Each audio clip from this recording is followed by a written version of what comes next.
Students కూర్చోండి. ఇస్తారు పక్కా ఇస్తారు, కూర్చోండి.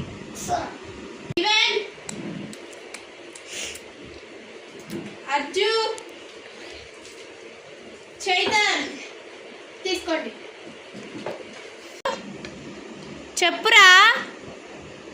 చూసావా వేసుకోబట్టే వచ్చినా అనుకో.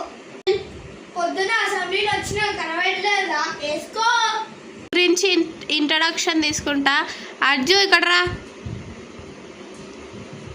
మీ మమ్మీ పేరేంది? మీ డాడీ పేరేంది? యాదగిరి. సరే పో. ఇవే